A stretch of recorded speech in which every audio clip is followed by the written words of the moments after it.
యాదాద్రి భువనగిరి జిల్లా చౌటుప్పల్లో నిర్మాణంలో ఉన్న 100 పడకల ప్రభుత్వ ఆసుపత్రిని అక్టోబర్ 30 లోపు ప్రారంభించాలని ఈఎల్బీ ఫౌండేషన్ చైర్మన్ భాస్కర్ ప్రభుత్వాన్ని డిమాండ్ చేశారు.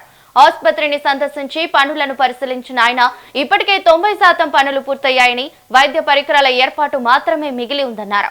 జాతీయ రహదారిపై తరచూ ప్రమాదాలు జరుగుతున్న నేపథ్యంలో ప్రజలకు అత్యవసర వైద్య సేవలు అందించేందుకు ఆసుపత్రిని వెంటనే అందుబాటులోకి తేవాలని కోరారు. గడువులోగా ప్రారంభించకపోతే నవంబర్ 1 నుంచి ఆసుపత్రి ప్రాంగణంలోనే టెంట్ వేసుకుని నిరవధిక దీక్ష చేపడతామని హెచ్చరించారు.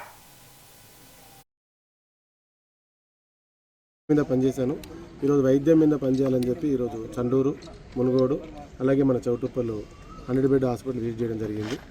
ఇక్కడికి వస్తే ఆల్మోస్ట్ 95% పనులన్నీ కంప్లీట్ అయిపోయినాయి. కాంట్రాక్టర్ కూడా మాట్లాడాను. ఇంకా వాళ్ళకు దగ్గర వాళ్ళ బిల్స్ రాక వాళ్ళకి 20% బిల్స్ పెండింగ్ ఉన్నాయి. వాళ్ళని కూడా మనం అర్థం చేసుకోవాలి. పని కూడా అంతా కంప్లీట్ చేసిండు.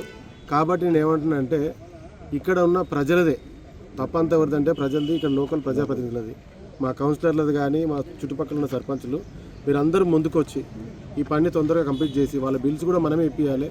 వాళ్ళ బిల్ రాలేదు, కాంట్రాక్టర్ పని చేయట్లేదు అంటే అందరం కలిసి వెళ్దాం. ఎక్కడైతే ఆఫీస్ ఉందో వీళ్ళు హైదరాబాద్ ఆఫీస్కి వెళ్ళి వాళ్ళ బిల్స్ రిలీజ్ చేయడం కోసం నా వంతు సహకారం నేను అందిస్తాను.